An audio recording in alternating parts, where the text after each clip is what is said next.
Heute bei den Lately News hat ein Mann in Toronto ein Problem mit der Stadt Toronto, weil er auf das Nummernschild seines Autos seinen Nachnamen drucken ließ. Nur leider ist er nicht Müller, Meyer oder Schulze, sondern er heißt mit Nachnamen Grab Her, was wiederum umgangssprachlich übersetzt so viel heißt wie begrapsch sie. Genau dasselbe Problem mit dem eigenen Namen auf dem Nummernschild kennen meine besten Freunde Schwanzus Longos und seine Frau Inkontinentia Popacke nur zu Genüge. Noch mehr gleich bei den News.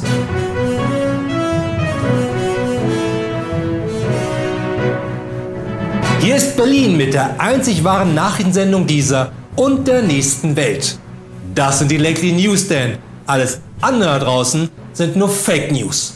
Natürlich auch heute Abend wieder mit mir, Florian Streletz, bekannt aus unzähligen Fotos, die angeblich Sasquatch zeigen, aber am Ende nur mich, wie ich vor dem letzten Brasilien-Waxing durch die Wälder gestreift bin. Außerdem, falls du glaubst, genauso cool zu sein wie ich, dann hau mit der Faust auf den Abo-Button und die Glocke, denn nur so haben wir die Chance, das Südtirol-Journal auch quotentechnisch weiter abzuhängen. Natürlich bin ich heute wieder nicht alleine im Studio, sondern auch dieses Mal werde ich unterstützt von den einzigartigen Lately News Korrespondenten aus allen Ecken der Welt. Ob aus New York, Sydney, Bielefeld und einem Live-Bild vom BER, wo gerade die letzten Dinge erledigt werden für die Eröffnung 2000 Schnickschnack. Außerdem präsentiert uns heute noch unsere Sonderpharmazie-Korrespondentin Dr. Dorothee Donnerschlag die neuesten Pharmazie-Trends. Und Dorothee, noch eine kleine Sache.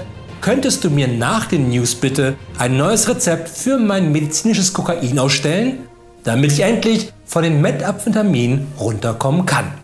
Aber kommen wir zuerst einmal zu den wichtigsten Nachrichten der Woche und fangen an mit Berlin. Johann Wolfgang von Goethe hat bekanntlich nicht nur die Drehbücher zu 2 der 3 Fuck You Goethe-Filme geschrieben, sondern auch dem Fuchs eine eigene Origin-Story gewidmet mit dem Epos Reineke Fuchs, was er wiederum einem ganzen Bezirk in Berlin seinen Namen gegeben hat, nämlich Berlin-Goethe. Nur leider hat Berlin-Reinekedorf ein Problem mit einem diebischen Reineke Fuchs und nicht, wie man nun denken könnte, mit einem Fuchs des gleichnamigen Handballvereins, wo es Jahre gedauert hat, bis die Füchse auch mal gelernt haben, Handball zu spielen. Sondern es gibt einen Problemfuchs im Tegeler Forst. Denn dieser klaut nicht etwa nur die Identitäten anderer Waldtiere, sondern Schuhe. Egal ob Badelatschen oder Turnschuhe. Mittlerweile sind es schon weit über 100 Schuhe in den letzten Wochen und niemand weiß, warum der Fuchs überhaupt Schuhe klaut. Gerade weil man ja im Reineke Fuchs von Johann Wolfgang von Goethe nachlesen kann, dass Füchse nur Pumps tragen. Währenddessen in Tübingen. Wer kennt das nicht?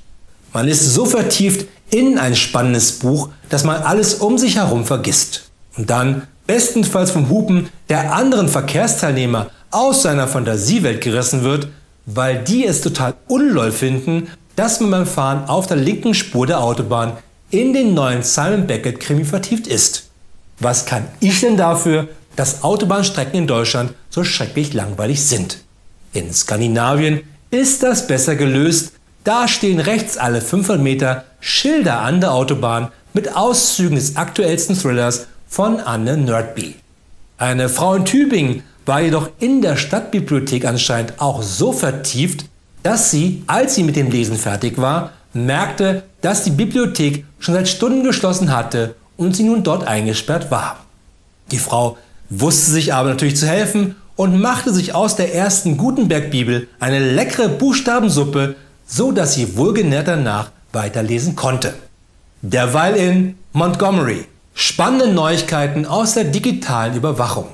In Montgomery im Bundesstaat Alabama wurde vor einiger Zeit der Professor an der University of South Alabama, Matthew Weiser, in seiner eigenen Wohnung erschossen. Was an sich eine schreckliche Nachricht ist, aber in den USA kaum eine Meldung wert war. Gerade weil es keine Augenzeugen gab und auch die Spurensicherung keine Beweise finden konnte, die auf den oder die Täter hätte schließen können. Zudem wurde ihm nur seine Tasche gestohlen. Wie sich jedoch herausstellte, war in dieser Tasche auch die Switch von Matthew Weiser. Der Matthew war ein riesiger Mario-Fan. Und da jedes Gerät heutzutage problemlos zurückverfolgt werden kann, half nun seine gestohlene Switch der Polizei, die beiden Täter ausfindig zu machen und festzunehmen. Und heute gibt es einfach mal kein Gag in dieser News, sondern genau das ist eine Nachricht, die wir auch mal brauchen, bei der eine Switch zwei verdammte Mörder überführt hat. Noch zum Abschluss, das Fake News Medium der Woche ist dieses Mal das Mainz Magazin. Es hat sich gezeigt, dass das Failing Mainz Magazin nur vollgestopft ist mit Fake News. Mein erstes Wort als Baby war, wie bei so vielen Babys, bei denen sich an einem regnerischen Tag die Wolken auf einmal auftaten und ein Sonnenstrahl auf sie fiel, zur 18-jährigen Hebamme gewandt: Hey, gibst du mir deine WhatsApp-Nummer? Erst später lernte ich, dass es ein noch viel wichtigeres Wort gibt als bitte, nämlich Mainz. Umso erfreuter war ich, als ich beim letzten Besuch im Supermarkt nicht nur die Tresorkombination direkt hinter dem Tresor auf einem Post-it fand, klassischer Anfängerfehler, wie letztes Jahr im Bode-Museum, sondern dass sich auch die kompletten Einnahmen des letzten Quartals der kompletten Region Europa-Ost in dem Tresor befanden. Mainz, Mainz, Mainz. Und nachdem ich mehrere Mitarbeiter des Supermarktes gebeten hatte, für mich die Geldsäcke rauszutragen, nutzte ich die freie Zeit, um in Ruhe im Mainz-Magazin zu blättern, das dort einfach nur so rumlag. Und was soll ich sagen? Nur, dass das Mainz-Magazin definitiv nicht meins ist.